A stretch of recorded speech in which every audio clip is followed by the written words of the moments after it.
সমাজে ঘেরে পাহারা দেওয়া হয়, এই জন্য চোর থেকে বাঁচতে চায়।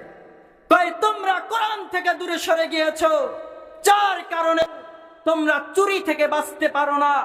আর যদি তোমরা কোরআনের রীতিনীতি অনুযায়ী চলতা, কোরআন দিয়ে যদি রাষ্ট্র পরিচালনা করতা, কোরআন দিয়ে যদি সমাজ ব্যবস্থা করতা, তাহলে তোমরা এই চুরি থেকে বাঁচতে পারতা। কয় আল্লাহ যে ব্যক্তি চুরি করবে, ওয়াসারিকাতু ফাকতাউ আইদিয়াহুমা জাযাআন বিমা কাসাবা নাকালাম মিনাল্লাহ। কয় চোর হোক চুরনি হোক, চোর বলা হয় পুরুষ, চুরনি বলা হয় মহিলা। কয় চোর হোক চুরনি হোক, যদি কেউ চুরি করে তার হাত কেটে দাও। সমাজের মধ্যে যদি কোনো চোর চুরি করে, একটা চোরকে ধরে যদি আল্লাহর কোরআনের রীতিনীতি অনুযায়ী সমাজের মধ্যে জনসম্মুখে হাত কর্তন করা হতো, তাহলে বাকি মানুষ চুরি করার সাহস পাইতো? সমাজে শান্তি আসতো? একজনের হাত কাটবেন, হাজার লোক শান্তিতে থাকবে, কথা ঠিক নেই? কিন্তু আজকে কোরআন থেকে দূরে সরে গেছে। মানব জাতি কোরআনকে ভালোবাসে, কিন্তু বাংলাদেশের সংবিধান কোরআন অনুযায়ী চলুক এইটা চায় না। আপনারাও হ বললেও হ, না বললেও হ। সবাই ভালো লাগে, হুজুর সমাজ থেকে চুরি দূর হয়ে যাক, সমাজ থেকে ডাকাতি দূর হয়ে যাক, সমাজ থেকে সন্ত্রাসী দূর হয়ে যাক। দূর যদি করতে হয়, তাহলে বাংলাদেশের সংসদকে কোরআন দিয়ে পরিচালিত করতে হবে, ঠিক কিনা? আমরা করছি নি? তাহলে চুরি কমবে কেমনে? আর ডবল চুরি হওয়া দরকার আমাদের উপর, কি বলেন? আমরা যদি দেশের স্বার্থে, মানুষের স্বার্থে, আমরা যদি এই রাষ্ট্রকে কোরআনের রীতিনীতি অনুযায়ী আমরা পরিচালনা করার সুযোগ করে দিতাম, সংসদ ভবনকে যদি আলেমদের তত্ত্বাবধানে কোরআনের রীতিনীতি অনুযায়ী চলার মতো শক্তি আমরা করে দিতাম, আল্লাহর কসম করে বলি, এই বাংলার জমিনে চুরি ডাকাতি বলতে কিছুই থাকতো না, ঠিক নেই?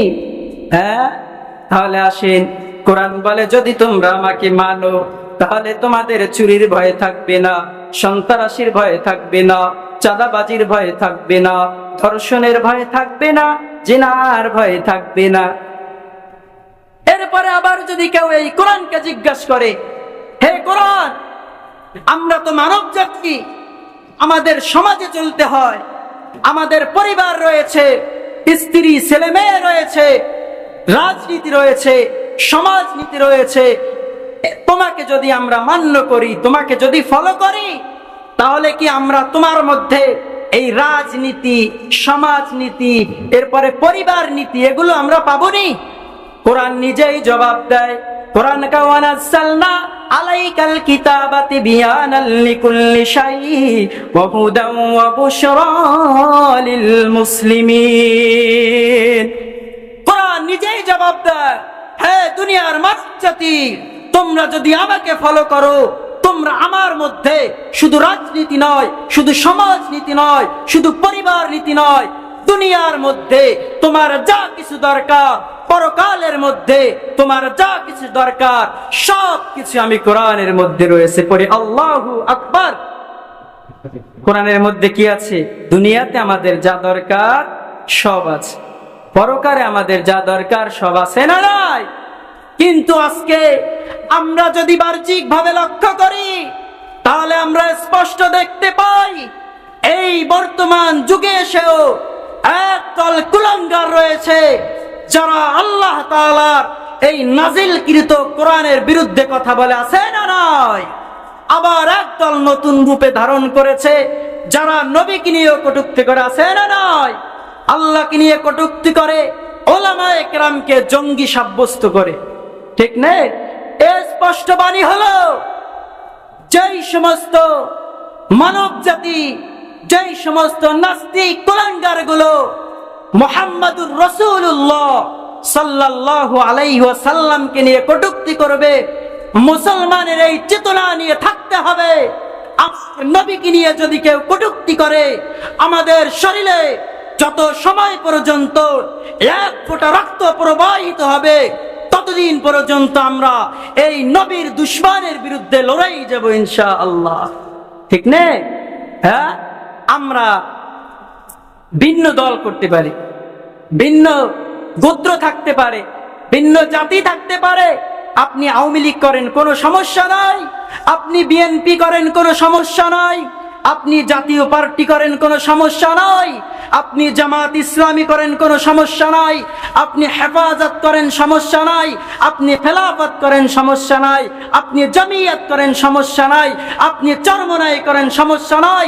তবে প্রত্যেকটা মুসলমানের এই নিয়ত থাকতে হবে, আমাদের রাজনৈতিক দল, আমাদের গোত্র, আমাদের বংশ ভিন্ন থাকতে পারে, তবে আমাদের কলিজার টুকরা বিশ্ব নবীকে নিয়ে যদি কেউ কখনো কটূক্তি করে, তখন আমরা দল মত দেখব না। এই নবীর দুশমনের বিরুদ্ধে আমরা লড়াই করেই যাব ইনশাআল্লাহ। সম্মানিত উপস্থিতি, আমরা তো সেই প্রতিজ্ঞা করে মাঠে ময়দানে নেমেছি। যদি কোনো কুলাঙ্গার নবীর ইজ্জত নিয়ে কথা বলে, এই আল্লাহর জমিনে আল্লাহর নবীর ইজ্জতকে রক্ষা করার জন্য যদি আমাদের মাথার ঘামকে পায়ে ফেলতে হয়, যদি আমাদেরকে রক্ত দিতে হয়, যদি আমাদেরকে ফাঁসির কাস্টে ঝুলতে হয়, যদি আমাদের জীবনের শেষ নিঃশ্বাস ত্যাগ করতে হয়, তারপরেও আল্লাহর জমিনে আমরা নবীর ইজ্জতকে রক্ষা করেই ছাড়ব ইনশাআল্লাহ। সম্মানিত উপস্থিতি, এজন্য আমাদের সজাগ থাকতে হবে। কোন কুলাঙ্গার যদি আল্লাহর নবীর ইজ্জতকে নিয়ে কথা বলে, আল্লাহর নবীর ইজ্জতের বিরুদ্ধে কোনো কথা বলে, এই নবীর ইজ্জতকে রক্ষা করার জন্য যদি কখনো উলামায়ে কেরামের নেতৃত্বে রাজপথে নামতে হয়, মৌবুগের তাওহীদি জনতা কারা কারা আল্লাহর নবীর ইজ্জত রক্ষা করার জন্য রাজপথে নামবেন? দুই হাত তুলে আমার আল্লাহকে দেখা। লিল্লাহে তাকবীর, লিল্লাহে তাকবীর, হাত নামান। সম্মানিত উপস্থিতি, আমাদের চেতনাই তো মুহাম্মদ সাল্লাল্লাহু আলাইহি ওয়াসাল্লাম। হ্যাঁ, এই মুহাম্মদ সাল্লাল্লাহু আলাইহি ওয়াসাল্লামের সুপারিশ ছাড়া কিয়ামতের মাঠে এক পা সামনে দেওয়ার সুযোগ থাকবে না, কোনো সুযোগ নেই।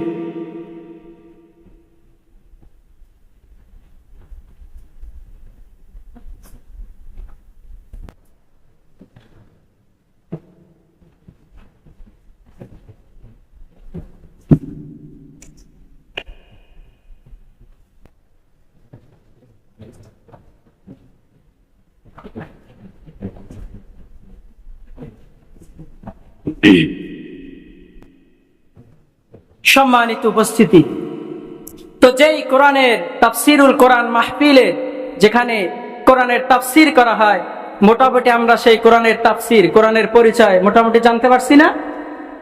এবার আসেন, এই কোরআন আমাদেরকে বলে সূরাতুল আম্বিয়া 17 নম্বর পারা, ইকতারাবা লিন-নাস হিসাবুহুম ওয়া হুম ফি গাফলাতিন মুরিদুন। ইকতারাবা লিন-নাস হিসাবুহুম ওয়া হুম ফি গাফলাতিন মুরিদুন। এই কোরআন বলে, হে মানব জাতি, ইকতারাবা লিন-নাস হিসাবুহুম, সমস্ত মানুষের হিসাব নিকাটের সময়, হিসাবের সময় তো নিকটবর্তী হয়েছে। ওয়া হুম ফি গাফলাতিন মুরিদুন, আল্লাহ নিজেই বলতেছে যে মানব জাতির হিসাব নিকাশের সময় নিকটবর্তী হয়েছে, ইহা সত্ত্বেও আজ এই মানব জাতি গাফেল, উদাসীন। কথা ঠিক না? আজকে এই তাফসিরুল কোরআন মাহফিলের আয়োজন মৌবুকবাসী করেছে, এটা আমাদের গুনাহ মাফের একটা ওসিলা। কি বলেন? আল্লাহ রাসূল হাদিসের মধ্যে বলছে, কয় দুনিয়ার মধ্যে যদি কোনো মানুষ মাহফিলে যে একটা কথা শ্রবণ করে, আল্লাহ রাসূল বলে আল্লাহ পাক রব্বুল আলামিন ওই ব্যক্তির আমল নামার সমস্ত সগীরা গুনাহকে আল্লাহ ক্ষমা করে পড়ে। সুবহানাল্লাহ। তো আল্লাহ তাআলা আমাদের সগীরা গুনাহ মাফ করার একটা মাধ্যম মৌবুকবাসী করেছে। তো আমাদের উচিত ছিল এলাকায় যত মানুষ আছে সবার বসে, ঠিক নেই? কিন্তু আজকে অনেকে আসবে না। আল্লাহ বলতেছে হুম ফি গাফলাতিন মুরিদুন, তাদের হিসাব নিকাশের সময় নিকটবর্তী হয়েছে, ইয়া সত্ত্বেও তারা কেন আজকে উদাসী? তাই হিসাব নিকাশের নিকটবর্তী হওয়ার দ্বারা উদ্দেশ্য হলো কিয়ামত সামনে চলে আসছে।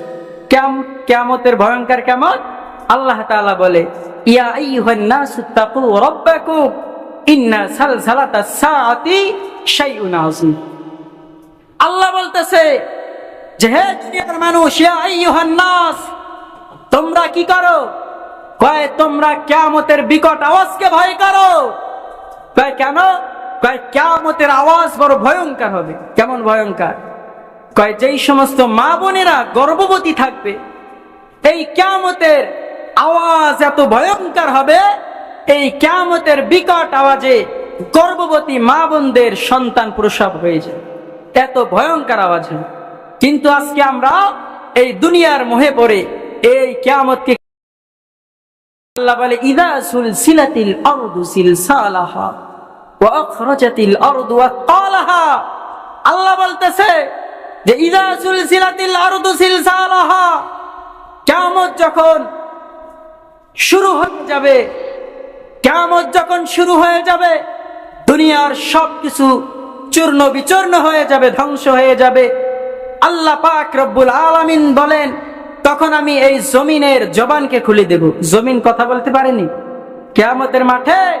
এই জমিন আল্লাহর কাছে সাক্ষ্য দেবে, হে আল্লাহ, মওবুকবাসী জান্নাতের বাগান কায়েম করেছিল, তাফসীরুল কোরআন মাহফিলের আয়োজন করেছিল, এই ব্যক্তি নাম ধরে ধরে আল্লাহর কাছে বলা হবে, এই ব্যক্তি এই জায়গায় বসে, এই মওবুক স্কুল মাঠের মাঠে বসে, এখানে বসে কোরআনের তাফসীর শুনেছে। আল্লাহ বলে, আমি জমিনের জবানকে খুলে দিব।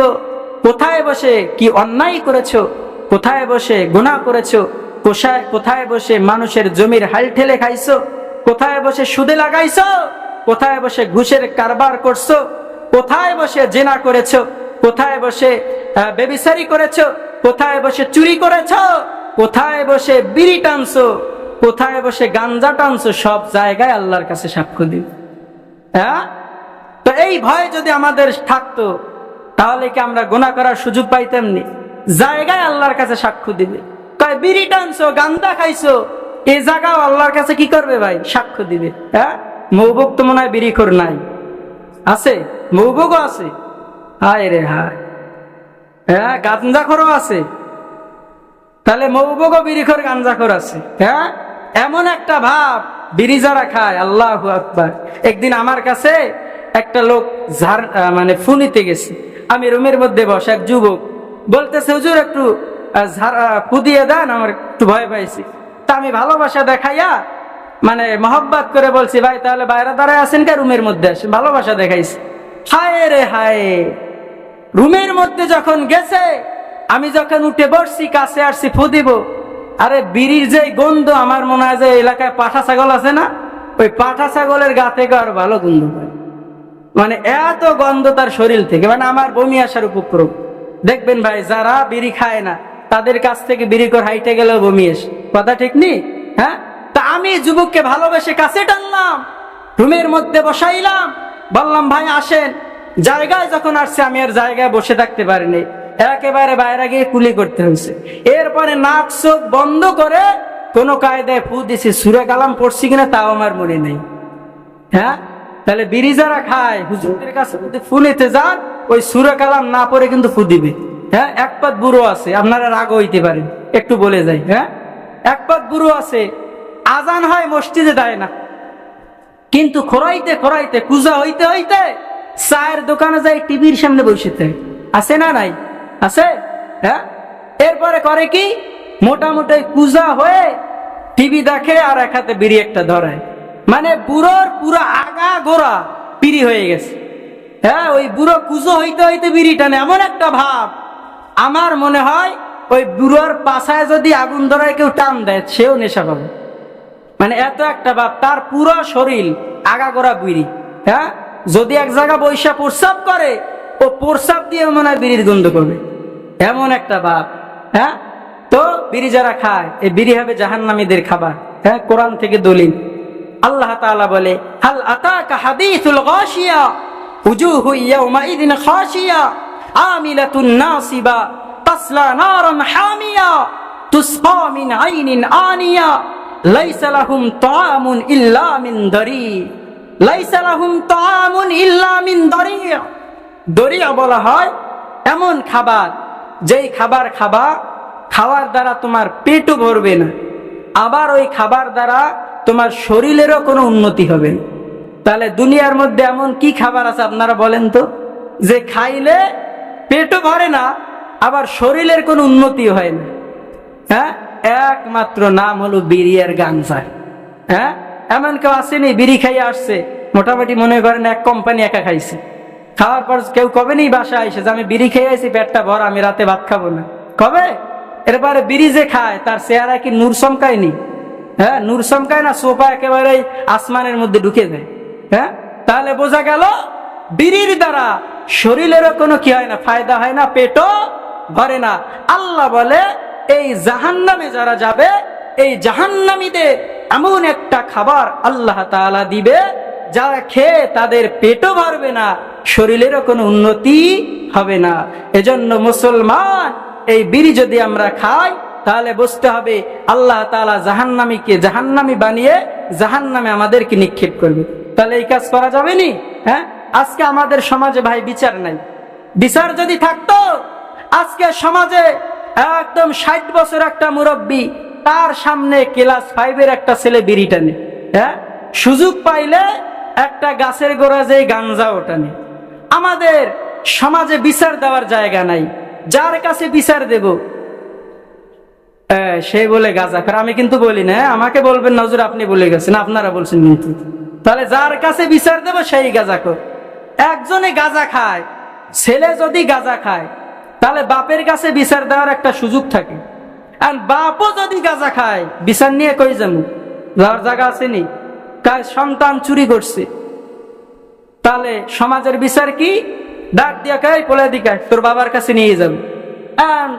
এরপরে যদি আমরা শুনি যে বাপও চোর, তাহলে চোরের বিচার চোর করতে পারে? কোনো সুযোগ আসেনি। তাহলে বাপে যদি চুরি করে, সন্তানে যদি চুরি করে, বাবার কাছে বিচার দেওয়ার একটা সুযোগ থাকে। কিন্তু বাবাও যদি চুরি করে, তাহলে বিচার দেওয়ার কোনো জায়গা থাকে না। হ্যাঁ, এক হাজী সাহেবের আম বাগান, হাজী সাহেবের আম চুরি হয়, আম মোটে পায় না। হাজী সাহেব একেবারে নিয়ত করছে, পাক্কা নিয়ত, আম সারা বছর চুরি করো, আজকে মোটামুটি চোর ধরবই ধরবো। তাই কেমন? আজকে আম বাগান পাহারা দিন। ঠিক আছে দাও। হাজী সাহেব একেবারে মোটামুটি তাহাজ্জুদ পড়ে আম বাগানে গেছে। আম বাগানে যাইয়ে দেখতেছে ওলা একটা আম গাছের মাথায়। হাজী সাহেব সারা বছর চুরি করেছো, আজকে তোরা আর কোনো ছাড় হবে না। নাম গাছ থেকে নামছে, নামার পরে কলার ধরছে চোরে, কলার ধরে বলতেছে চল তোর বাবার কাছে নিয়ে যাবি, তোর বাবার কাছে বিচার দিব আমার আম বাগান থেকে সারা বছর আম চুরি করছে। সন্তান হাজী সাহেবকে বলতেছে, হে হাজী সাহেব, সমস্যা নাই, আমি চুরি করছি, এটা আমি অপরাধ করেছি, আমি অন্যায় করেছি, তবে আপনি আমার বাবার কাছে নিয়ে যাবেন, আমার তাতেও কোনো আপত্তি নাই। তবে আপনার বাগানে যে বড় আম গাছটা আছে, ওই বড় আম গাছের মাথায় একটু তাকাই দেখেন, আমার আব্বা বড় আম গাছের মাথায়। তাহলে হাজী সাহেব কি করবে? তাহাজ্জুদ বাড়ি যে আরো 2 রাকাত পড়বে। হ্যাঁ, সন্তান চুরি করছে আম, হাজী সাহেব তোর বাবার কাছে নিয়ে যাও আমি বিচার দিতে। নিবেন নেন, সমস্যা নাই, তবে যাওয়ার আগে বড় গাছের মাথায় একটু তাকান, আব্বা ওই বড় গাছের মাথায়। হ্যাঁ, তাহলে সন্তান যদি চুরি করে বাবার কাছে বিচার দিব, বাবাও যদি চুরি করে বিচার দেওয়ার জায়গা নয়। আজকে সমাজে মুরব্বীদের সামনে ক্লাস 5-এর একটা ছেলে প্রকাশ্যভাবে বিড়ি টানে, প্রকাশ্যভাবে গাঞ্জা খায়, আজকে বিচার দেওয়ার জায়গা নাই। সমাজে বিচার যার কাছে নিয়ে যাব, সে নিজেই তো গাঞ্জা ডিলার, কই যামু?